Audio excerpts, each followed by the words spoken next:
ذرا تصور کریں، آج سے تقریباً 13.8 ارب سال پہلے نہ زمین تھی، نہ آسمان، نہ ستارے، اور نہ ہی وقت کا کوئی تصور۔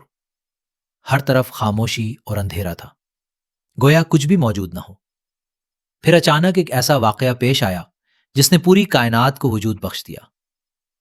آج سائنس اسے بگ بینگ کے نام سے جانتی ہے، لیکن سوال یہ ہے کہ کیا اس کا ذکر قرآن میں پہلے سے موجود تھا، اور اگر تھا تو کیسے؟ قرآن مجید میں اللہ تعالیٰ فرماتا ہے، کیا کافر لوگ اس بات پر غور نہیں کرتے کہ آسمان اور زمین پہلے بند تھے، پھر ہم نے ان دونوں کو پھاڑ کر جدا کر دیا۔ اس آیت میں قرآن دو نہایت گہری باتیں بیان کرتا ہے۔ پہلی یہ کہ آسمان اور زمین ابتدا میں ایک ہی حالت میں تھے، جڑے ہوئے تھے، اور دوسری یہ کہ بعد میں اللہ نے انہیں جدا کر دیا۔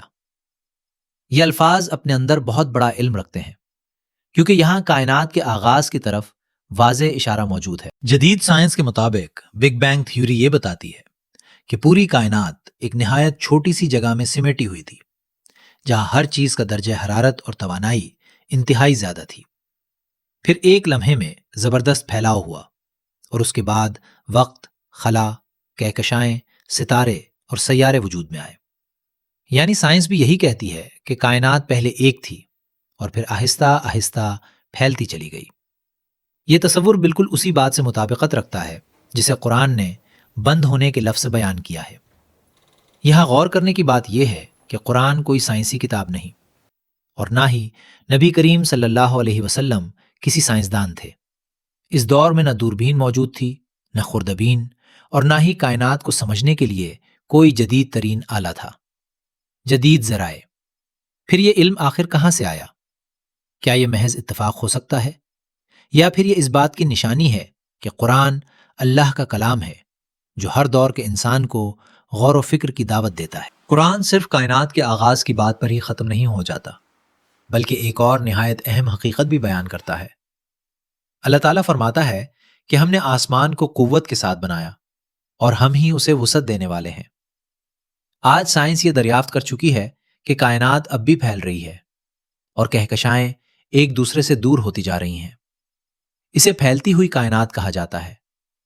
یہ دریافت سائنس نے 20ویں صدی میں کی، جبکہ قرآن نے اس حقیقت کو 1400 سال پہلے بیان کر دیا تھا۔ کچھ لوگ یہاں یہ اعتراض کرتے ہیں کہ بگ بینگ کا مطلب یہ نہیں کہ اللہ کا وجود ثابت ہو جاتا ہے۔ یہ بات اپنی جگہ درست ہے، لیکن اصل سوال یہ ہے کہ بگ بینگ سے پہلے کیا تھا؟ وہ توانائی کہاں سے آئی جس سے سب کچھ شروع ہوا؟ اور وہ قوانین کس نے بنائے جن کے تحت یہ کائنات چل رہی ہے؟ سائنس ہمیں کیسے کا جواب تو دیتی ہے، لیکن کیوں کا جواب دینے سے قاصر ہے۔ قرآن ہمیں بتاتا ہے کہ ہر چیز کا آغاز اللہ کے حکم سے ہوتا ہے۔ جب ہم آسمان کی طرف دیکھتے ہیں، ستاروں اور کہکشاؤں کے بارے میں سوچتے ہیں، اور یہ سمجھتے ہیں کہ اتنی عظیم کائنات ایک ہی نقطے سے شروع ہوئی، تو دل خود گواہی دیتا ہے کہ یہ سب کچھ بے مقصد نہیں ہو سکتا۔ جس رب نے پوری کائنات کو پیدا کیا، اس نے انسان کو بھی بغیر کسی مقصد کے پیدا نہیں کیا۔ قرآن ہمیں بتاتا ہے کہ اللہ نے ہر چیز کو حق اور حکمت کے ساتھ پیدا کیا ہے۔ اگر ہم کائنات کے آغاز پر غور کریں تو ہمیں صرف سائنسی علم ہی حاصل نہیں ہوتا، بلکہ اپنے رب کی قدرت اور اپنی زندگی کے مقصد کا بھی شعور ملتا ہے۔ یہی قرآن کا پیغام ہے کہ انسان صرف دیکھے نہیں، بلکہ سوچے، سمجھے اور اپنے خالق کو پہچانے۔